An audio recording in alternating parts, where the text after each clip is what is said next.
I was taken off my biological mother at birth, and a Pākehā family adopted me when I was 16 months old. Being Māori myself, there are a lot of differences, but I always kind of leant towards the Pākehā side because that's how I grew up and who I feel most comfortable with. It wasn't until I was about 12 that I had an issue with being adopted. Kids at school started making fun of me because of the obvious physical differences between my family and me. I ended up getting real sad about it.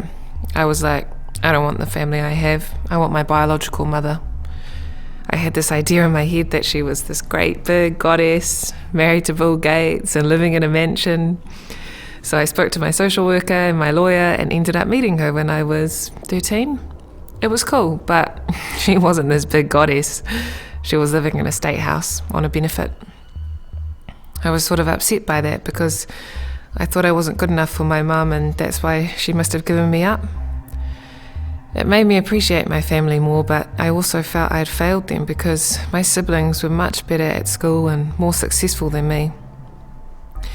It was around that time that I started self-harming. When I started, I think it was really about having mixed up feelings about my adoption and getting attention. The younger kids at my school started copying me and doing it as well, which I felt terrible about. I was like, this is actually really bad. I should not be doing this.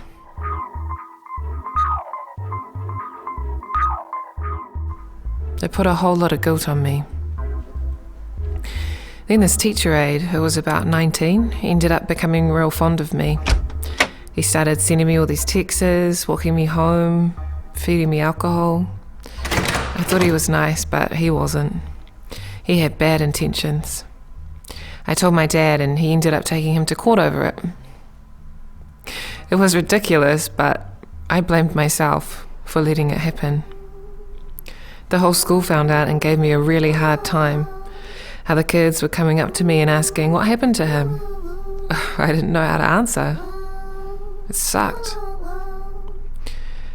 After that, I went to high school, where things went from bad to worse.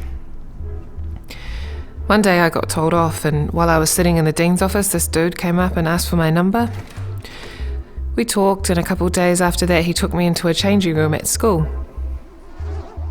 I didn't really know what the hell was happening and didn't know how to stop it. He was really proud of what he did to me and boasted about it to everyone. He gave me a stink reputation, like it was all my fault, and I really hated myself. I decided to start again at a brand new high school, but that was pretty bad as well. I got depressed and my self-harming got really bad. I started making some really stupid decisions about alcohol and drugs and ended up going to school really intoxicated. They suspended me and then ended up kicking me out for wagging, disobedience, and drinking alcohol. I went to those alternative education courses, but it didn't work out, so my mum ended up sending me into rehab. I only spent about a month there before I ran away twice, and they ended up kicking me out.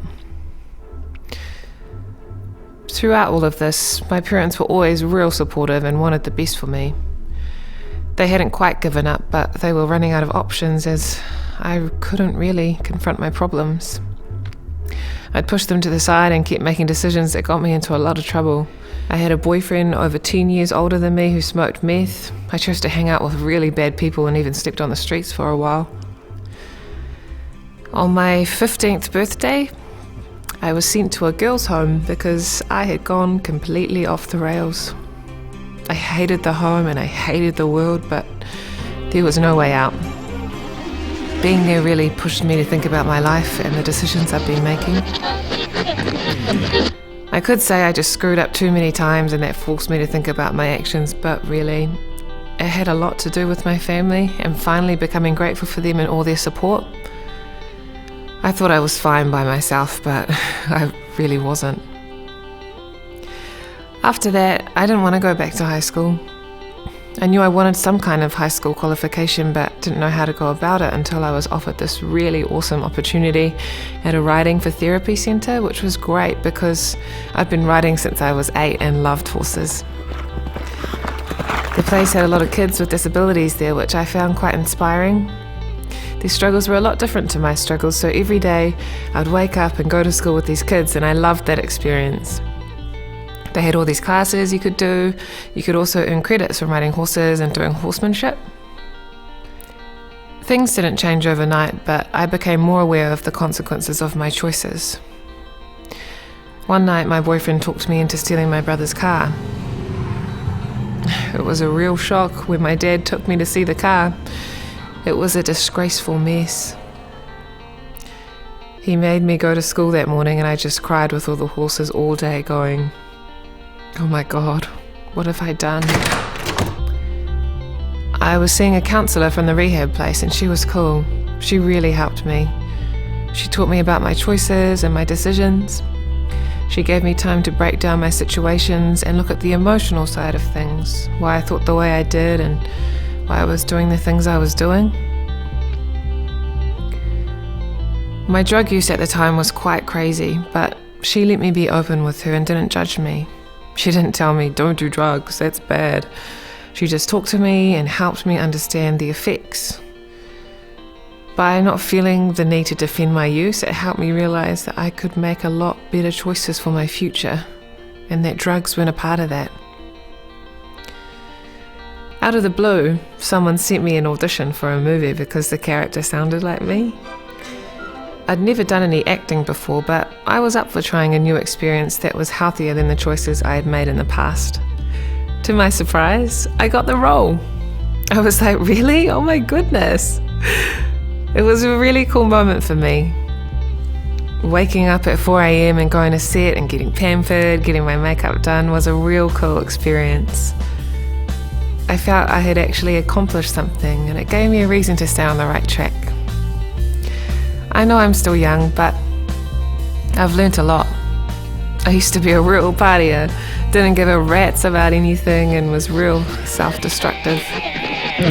Over the last couple of years, I've learnt so much about myself and where I stand, and I'm still learning. I used to go around to try and find places I could belong, but now I know I belong anywhere, exactly as I am. I don't have to look anymore. I don't have to try and find a place to belong and people to fit in with. I can stand by myself now. My advice is to keep hold of what makes you happy. Take the time to look at things from a different perspective. Stay positive and love life.